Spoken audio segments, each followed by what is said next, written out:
Bienvenue sur ma chaîne YouTube et dans ma toute première vidéo. Moi, c'est Jessica, j'ai 44 ans. J'habite à Chinon, en Indre-et-Loire. Je suis actuellement en reconversion professionnelle et je vais te raconter mon parcours. J'ai eu pas mal de questions sur le pourquoi du comment, donc on va peut-être commencer par la fin. J'ai fermé mon cabinet d'infirmière libérale au 31 décembre 2024 et du coup, le 1er janvier, je suis en reconversion professionnelle. J'ai eu pas mal de questions sur pourquoi j'arrêtais le libéral, pourquoi pour le moment je raccrochais ma blouse blanche alors que ça fait 23 ans que je suis soignante, qu'est-ce que j'allais faire après, c'est quoi cette histoire de reconversion. J'ai eu aussi des questions parce que à côté de ça, ça fait 9 ans que j'ai aussi une entreprise créative où je crée des objets décoratifs, où je fais les marchés, je fais des expos. Et du coup, les questions étaient plutôt en rapport avec qu'est-ce que va devenir les petites folies Lady Jessie, quelle va être l'évolution, tout ça. Donc, du coup, je me suis dit qu'on allait commencer la vidéo par mon parcours scolaire et professionnel. Et ça me permettra aussi de répondre à toutes ces questions parce que sur YouTube, en fait, je peux vous faire un monologue d'1 h 30. Bon, non, on va pas faire ça, hein, je vous le promets. Concernant mon parcours scolaire, on va commencer par, j'ai pas eu mon brevet des collèges. C'est le seul diplôme que j'ai pas eu dans ma carrière. Suite à ça, j'étais un petit peu une ado un peu téméraire, j'avais pas envie de redoubler. Voilà, je suis donc partie faire un BEPA service aux personnes à la Roche-Rigaud en internat. Bon, la problématique que j'ai rencontrée, c'était que je suis née en fin d'année, je suis née en novembre, et j'avais à peine 15 ans quand je suis arrivée, donc le premier stage a été un peu compliqué à trouver, vu que j'avais moins de 15 ans, voire moins de 16, donc c'était un peu fastidieux. Bref, mon BEP s'est très bien passé. Suite à ça, j'ai eu mon BEPA service aux personnes quand même. Suite à ça, j'ai rattrapé une filière technologique pour faire un bac SMS, sciences médico-sociales. Bon, je crois que tout ça n'existe plus sous ces termes-là aujourd'hui. Ah oui, on était dans les années 90. Donc ça s'est très bien passé. Je l'ai fait à la Providence à Blois, pareil en internat. Suite à ça, donc j'ai eu mon bac et je suis allée à la fac en psycho à Tours. Oui, j'ai grimpé comme ça. C'est un peu ma spécialité de faire des trucs comme ça. Donc mon premier poste a été dans un centre de rééducation et de réadaptation fonctionnelle dans l'agglomération de Tours. J'y ai travaillé 4 ou 5 mois pour un remplacement maladie. Ensuite, j'ai intégré un grand centre hospitalier de la région où j'ai travaillé en chirurgie digestive, pareil pendant 4-5 mois. Et dans le même centre hospitalier, après j'ai intégré le service du bloc opératoire des urgences, où là, je suis restée 6 ans. Ça a été une expérience professionnelle et humaine, voilà. Il n'y a pas forcément de mots pour expliquer. C'est là que j'ai compris que je voulais devenir infirmière. Pour moi, l'hôpital à cette période-là est devenu ma deuxième maison. Je peux le dire parce que c'était vraiment le cas. Euh, j'ai rencontré des équipes. Voilà, c'était... si mes anciennes collègues passent par là, quoi leur dire à part merci pour toutes ces années, franchement, voilà. Alors après, c'est un service qui est très particulier, c'est un service dit fermé, c'est un service où en fait on accueille tous les gros accidents de la route, même de la région, les accidents domestiques, toutes les urgences qu'on peut imaginer ou même non imaginer d'ailleurs. Euh, et forcément, ça scinde une équipe, voilà, il se passe quand même quelque chose de particulier. Alors aujourd'hui, le bloc opératoire des urgences, comme je l'ai connu, n'existe plus en tant que tel, mais il existe toujours, hein, c'est pas parce que je suis partie qu'il n'existe plus. Mais ça a été une grande expérience. C'est d'ailleurs là qu'on m'a dit, non mais alors j'étais agent de service hospitalier qualifié, j'avais mon cul de qualification. Je suis devenue titulaire de la fonction publique d'ailleurs à cette période. Et du coup, on m'a dit, souvent on me disait, non mais tu peux pas rester agent de service hospitalier, t'as fait des études, t'as un bac plus 2. Voilà, qu'est-ce que tu vas faire après? Bon, comme tout le monde, moi j'étais partie de chez mes parents, je vivais à Tours depuis quelques années. En fait, après la fac, je suis restée vivre sur Tours. Donc j'avais un appartement, un crédit voiture, voilà, et je ne pouvais pas, en mon sens, reprendre des études comme ça. Sauf que quand on est fonctionnaire, on a la chance de pouvoir avoir accès à ce qu'on appelle la promotion professionnelle.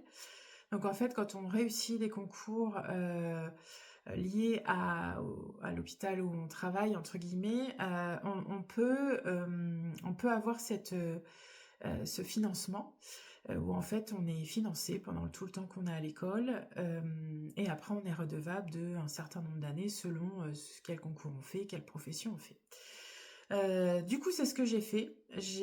Alors, déjà parce que pour moi, j'avais aucune notion de ce qu'était vraiment une infirmière avant de le voir de visu dans les services. Et j'ai pu constater qu'il y avait quand même un panel de choses à faire, qu'on avait aussi des soins tout à fait différents, dans des services tout à fait différents, mais aussi une population tout à fait différente, c'est-à-dire qu'on peut passer la néonate à de la gériatrie et avoir des centenaires, et entre deux, il y a tout un monde. Du coup, j'ai découvert ça sur le terrain, finalement, et je me suis dit, bah oui, c'est parti. Donc j'ai passé mes concours. Alors les premiers, je les ai ratés à cause des tests psychotechniques, parce que je me suis pas assez entraînée, faut l'avouer quand même, c'est de l'entraînement. Et l'année où je l'ai réussi, en fait, j'avais aussi passé le concours d'aide-soignante en me disant, bah peut-être que ça fait longtemps que je suis sortie du circuit scolaire et qu'au final, voilà, concours d'infirmier peut-être trop compliqué pour moi. Et cette année-là, j'ai eu les deux. Du coup, je suis partie à l'école d'infirmière pendant 3 ans et 4 mois. Alors maintenant, c'est plus que 3 ans. J'étais la dernière promotion sur ce modèle-là. Pour pouvoir accéder à la promotion professionnelle, j'ai dû demander une mutation dans un autre hôpital. Parce que à l'époque, l'hôpital pour lequel je travaillais me disait d'attendre 1 an. J'ai attendu d'ailleurs, j'ai eu mon concours, mais j'ai attendu 1 an pour aller à l'école. Mais il me garantissait pas le financement sur l'année suivante, sachant que le concours d'infirmière, quand on l'a, il est bon 1 an. Si l'année d'après on part pas à l'école, faut recommencer. Sachant que j'avais déjà 29 ans. Je me voyais pas attendre encore et perdre mon concours que j'avais mis de l'ardeur à avoir. Du coup, grâce aux infirmiers anesthésistes qui étaient dans les locaux, qui me disaient, non mais en fait t'es rattaché à la fonction publique hospitalière, c'est-à-dire t'es pas rattaché à ton hosto, t'es rattaché à tout, donc tu peux faire des demandes. Voilà, donc ce que j'ai fait, et il y en a un qui a répondu positivement, donc du coup, c'est dans cet hôpital-là que je suis allée travailler 6 mois avant de partir à l'école. Donc j'ai travaillé en gériatrie cette fois. Ce qui a été pas mal, j'étais en gériatrie, mais service Alzheimer, qu'ils ouvraient à cette époque-là. On était fin 2008, parce que je suis entrée à l'école d'infirmière en 2009. Ça a été pas mal parce que le bloc opératoire, c'est un service très particulier et qui n'a pas un fonctionnement de service hospitalier. Hein. On fait pas les toilettes, on distribue pas les petits déjeuners. Donc du coup, là, ça m'a permis de pouvoir reprendre les soins de base. Et ça a été pas mal. Et j'ai aussi rencontré des équipes super. De toute façon, dans tous les services où je suis passée, voilà, j'ai adoré travailler avec mes collègues, que ça soit collègues infirmiers, collègues aides-soignantes, ASH, voilà, les médecins, puis les cadres aussi. J'ai rencontré des cadres formidables, même s'il y en a d'autres qui étaient un peu moins sympatoches. Mais bon, ça c'est une autre problématique. Donc suite à ça, donc j'ai fait 6 mois avant de partir à l'école infirmière et je suis partie à l'école. En sortant de l'école, du coup, j'étais redevable au centre hospitalier qui m'avait financé mon école pendant 5 ans. Alors, au début, je suis arrivée de nuit, j'étais sur ce qu'on appelle les équipes volantes. Donc j'allais dans tous les services, mais plus particulièrement en psychiatrie et aux urgences, et après je volais dans les autres services. Ensuite, j'ai demandé un poste en psychiatrie parce que, alors d'une, si tu as bien suivi, j'ai fait une fac de psycho et j'ai aussi orienté tout mon cursus infirmier, tout ce que je pouvais orienter en tous les cas et choisir sur la psychiatrie. Ça a toujours été quelque chose qui m'animait, qui me plaisait. Et puis la relation humaine était au cœur en psychiatrie et c'est quelque chose, ça qui est primordial pour moi dans mon métier d'infirmière, peu importe dans quel service on est d'ailleurs. Mais voilà, là on était au cœur même de la relation humaine. Donc voilà, donc j'ai travaillé de nuit pendant 6 ans. Et puis un jour, mon corps en a eu marre aussi. Je dormais plus très bien la journée, surtout la 6e année en fait. Je dormais pas bien ou je gardais le rythme de nuit sur mes jours de repos, ce qui compliquait un petit peu la vie quand même, faut le dire. Et j'ai décidé de repasser de jour. Alors j'étais aussi dans une démarche de faire faisant fonction de cadre, passer cadre, voilà. Pour moi, ça c'était dans mon cursus professionnel, pour moi c'était une évidence. Et la direction à l'époque de cet hôpital demandait à ce qu'on repasse de jour. Donc je suis repassée de jour dans un service où on accueille des enfants polyhandicapés et atteints de troubles autistiques et autres, voilà, de la pédopsychiatrie, quoi. Pourtant, je m'étais dit jamais j'irai travailler avec les enfants parce que je suis une grande sensible. Et ma foi, faire de la pédiatrie a été encore très formateur parce que je n'y connaissais rien. Voilà, la pédiatrie, c'est aussi une partie voilà, de la médecine. Et j'ai adoré travailler avec les pédiatres, pédopsychiatres. Voilà, ça a été très formateur aussi pendant presque 2 ans.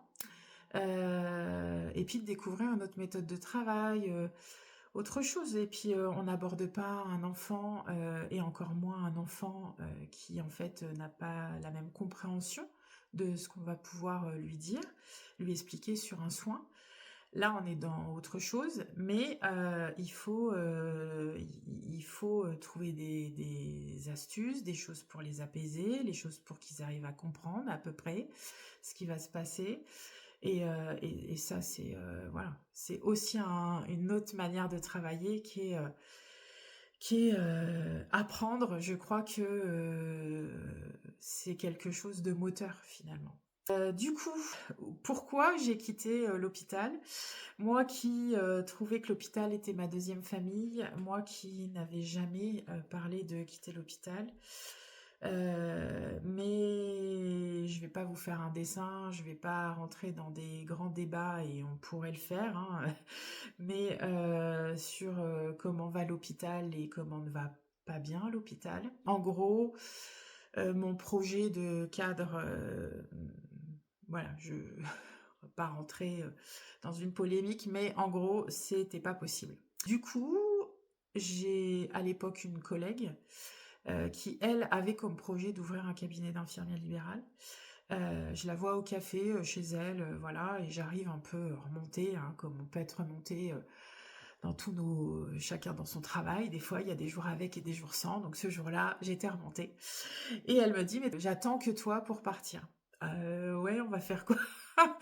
Et là, elle me dit, bah, ouvrir un cabinet d'infirmière libérale. Et en 2019, je crois qu'on a mis 8, 9, ouais, presque 10 mois, je crois, à monter le projet parce qu'on partait de 0 patient. C'était une grande aventure aussi. C'est assez stressante aussi parce que là, moi, je découvre un monde que je ne connaissais pas du tout. Le libéral, c'était pas d'une, c'était pas dans mes projets. De deux, c'est un monde que je ne connaissais pas du tout. Bref, on est parti. et on a ouvert le cabinet le 2 janvier 2020, juste avant le Covid. Le Covid est arrivé et on s'est dit: «Heureusement qu'on a quelques années d'expérience, pour pouvoir, gérer tout ça». Même si, bon, je vais pas m'étaler là-dessus parce qu'on n'est pas là pour ça. Ça a été, ça a pas été simple. Tout voilà. Donc j'ai été 5 ans, infirmière libérale, 3 ans avec, ma collègue. Ma collègue est partie au bout de 3 ans. Elle est retournée, elle, en structure et moi j'ai continué pendant 2 ans avec 2 remplaçantes, Anicia et Amandine. Grâce à elles, j'ai pu tenir 2 ans parce qu'en fait, faut savoir que le libéral, c'est, 365 jours si, tu personne avec toi. Donc autant dire que c'est intenable de tenir comme ça. C'est, des journées, à rallonge, des heures à rallonge, de l'administratif. Il y a tout ce côté-là qui est négatif, on peut dire ça comme ça, qui est pesante, qui est fatigante. Par contre, il y a tout l'autre côté où cette fois, c'est nous, en tant que soignants, qu'allons chez les patients. On découvre leur maison, leur univers, leur famille, leurs enfants, leurs habitudes, voilà. On rentre chez eux, on rentre dans leur vie, dans leur quotidien. On devient leur quotidien aussi. Humainement parlant, ça a été juste génial, quoi. J'ai eu des patients pendant 5 ans formidables. Je peux pas dire le contraire. En tous les cas, ce fut une superbe expérience, mais qui met à mal beaucoup, avec très peu de reconnaissance, avec de plus en plus. Alors, je vous parle même pas de la nomenclature des infirmières libérales parce que là, c'est s'arracher les cheveux. L'administratif, tout ça, c'est des choses qu'on fait sur lesquelles nous ne sommes pas rémunérés et qui nous prend des heures et des heures. Du coup, on va en venir à cette question. Pourquoi j'ai arrêté le libéral? Bah, parce qu'à un moment donné, le corps dit stop aussi. J'ai commencé à avoir quelques soucis de santé. Alors des trucs pas graves, hein, on est d'accord? Pas grave, mais qui dit que si ça se passe pas bien, comment tu fais? Je suis seule, je suis titulaire du cabinet, mais je suis seule. Mes remplaçantes, elles ont des contrats, elles viennent sur des jours particuliers. Si je dois m'arrêter 3 semaines, ah tiens, il y a un chat qui passe par là. J'ai oublié de vous dire, j'ai 2 chats aussi, Sochi et Paillette, que vous verrez certainement dans les vidéos, comme cette apparition. Donc bref, si je suis en arrêt pendant 3 semaines, qu'est-ce que je fais? Comment je gère? Parce que je suis assujettie à la continuité des soins. Ça veut dire que si je suis pas là, il faut qu'il y ait quelqu'un. S'il y a personne, je dois être là. Voilà. Et c'est là qu'on se dit, bah ouais, bah ok, mais s'il n'y a pas la possibilité que je sois là et qu'il y a personne, euh, c'est pareil, moi je me suis vue pendant 5 ans dire, ah non, non, moi je vais pas faire telle randonnée, telle escalade, tel machin, sauter sur des trampolines, parce que j'ai pas le droit d'avoir une entorse à la cheville, j'ai pas le droit de... Voilà, à un moment donné, parce que je vais travailler. Je peux pas ne pas travailler parce que je me fais mal quelque part ou parce que je suis enrhumée, que j'ai 42 fièvres. Quand on a un autre compte, alors que ça soit infirmière libérale ou autre, hein, quand on a un autre compte, c'est hyper compliqué ça. Donc il faut le savoir, l'appréhender. Beaucoup d'infirmières à l'hôpital pensent que le libéral, entre guillemets, hein, j'ai employé des mots forts, mais c'est l'Eldorado. Sauf que l'Eldorado, eh bien, c'est bosser 14 heures par jour, faire des fois, moi j'ai fait 17 jours maximum d'affilée sans repos. C'est qu'on n'est plus assujetti. Quand on a notre compte, c'est fini la réglementation du travail. En fait, si je voulais bosser 6 mois d'affilée sans repos, il n'y avait aucun souci. C'est être seul aussi. Alors je sais qu'il y en a beaucoup. Alors seul entre guillemets parce que on a nos collègues, on se parle quand même, mais quand on sort de l'hôpital et qu'en fait on travaille en équipe, On n'a plus non plus ce rapport avec les médecins qu'on avait lors de la visite hospitalière. Faut se faire sa place. Les médecins qui... Alors, on travaille beaucoup avec les médecins de ville, mais aussi les médecins hospitaliers, les chirurgiens, tout ça. Mais ils nous connaissent pas. Donc, voilà, contrairement aux médecins dans le service dans lequel on travaillait. Et puis, on travaillait souvent en binôme avec des aides-soignantes, ou au moins une aide-soignante. Et puis, parfois, on avait aussi une collègue dans le service d'à côté ou dans notre service. Moi, j'étais de nuit, donc souvent, il n'y avait pas de collègue infirmier dans mon service et elle était plutôt dans le service d'à côté, ou en dessous ou au-dessus. Mais en libéral, on se retrouve seul dans sa voiture à parcourir les routes de campagne, de passer de maison en maison et de devoir prendre parfois des décisions aussi seul face à certaines situations. Après, c'est hyper formateur. Après, moi, j'ai adoré le contact avec le patient. J'adore mon métier d'infirmière pour ça. J'ai adoré aussi la casquette de chef d'entreprise. Ça, je sais que voilà, c'est quelque chose que j'ai su m'entourer des bonnes personnes. J'ai aimé cette prise de responsabilité, cette organisation. Euh, voilà, je sais que ça m'anime beaucoup. Mais à un moment donné, là, j'ai fini par dire stop et je ne savais pas. Alors, je savais qu'en commençant le libéral, je n'allais pas faire toute ma carrière en libéral. Je savais que ça allait s'arrêter à un moment donné, mais je ne savais pas quand. Et en fait, 2023 a été compliqué niveau fatigue et tout ça. J'ai commencé 2024 fatiguée. Et du coup, bah, j'ai fini 2024 complètement, voilà. Et encore, je savais que j'allais arrêter, donc déjà, psychologiquement, c'était différent. Du coup, euh, du coup, j'ai décidé d'arrêter. Et là, en fait, depuis le 1er janvier, effectivement, je suis en reconversion professionnelle. Ça, c'est un souhait de ma part, si c'est possible, naturellement. Mais pour l'instant, je suis plutôt en stand-by, en pause, déjà pour me reposer. Alors, j'ai aussi tout le côté administratif qui est pas fini. Il faut pas croire qu'on ferme la porte le 31 décembre et que tout s'arrête.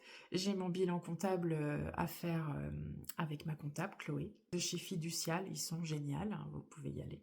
Ils sont géniaux, peut-être, c'est mieux quand même. Non, ils sont géniaux. Bon, j'ai mon bilan comptable à faire. Donc j'ai des papiers, voilà, des justificatifs. Et puis j'ai commencé une formation, ce que vous avez pu le voir dans une courte vidéo que j'ai fait. J'ai commencé une formation en web marketing. Et alors cette formation, c'est pas pour devenir web marketeur. Non, non, non, web marketeuse. Peut-être ça se dit au féminin.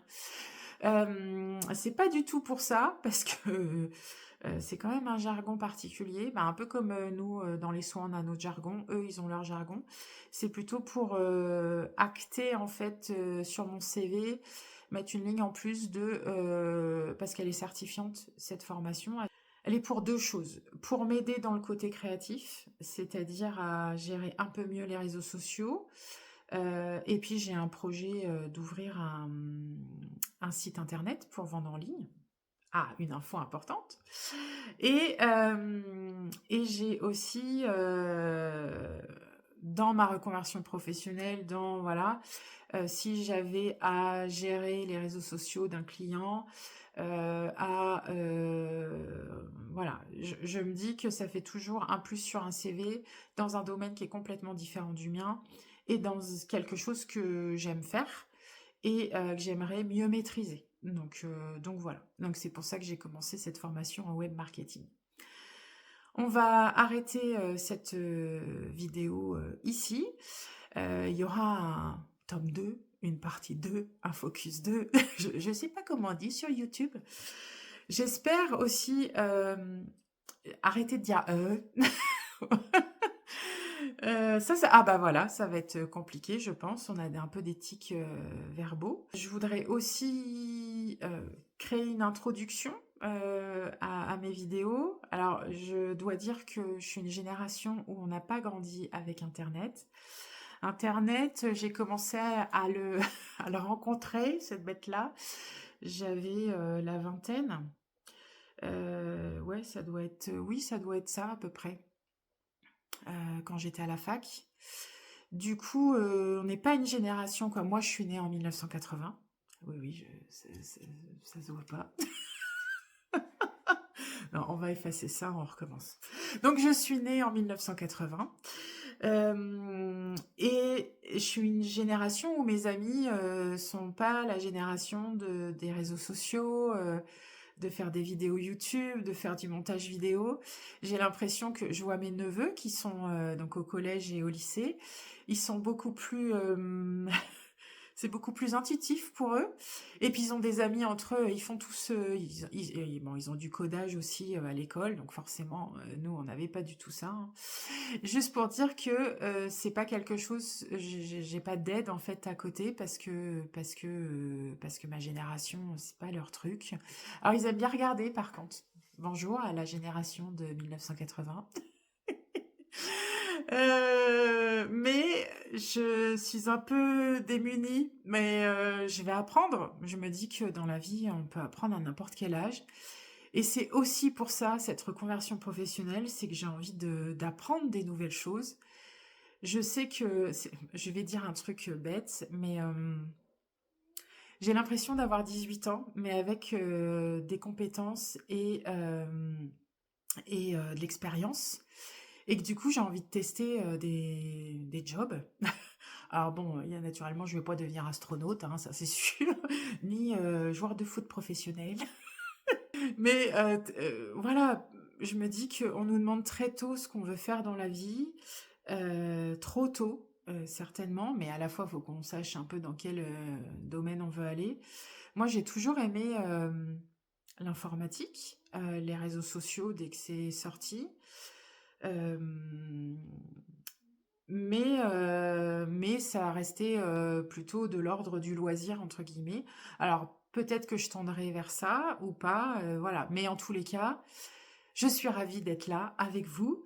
J'ai vu que j'avais quelques abonnés, donc on sera quelques-uns, vous serez quelques-uns à regarder cette vidéo. Et j'en suis ravie. Et en tous les cas, il y aura une deuxième partie pour répondre à d'autres questions que j'ai eues. Mais vous avez déjà la réponse à certaines de vos questions. Pour conclure cette première vidéo, merci en tous les cas d'être là. N'hésite pas à laisser un commentaire, même des questions, comme ça je les intégrerai dans la prochaine vidéo. Et puis, je te dis à bientôt. Salut! Ah oui, j'ai aussi tendance à tutoyer les gens. Donc, ne te formalise pas avec ça.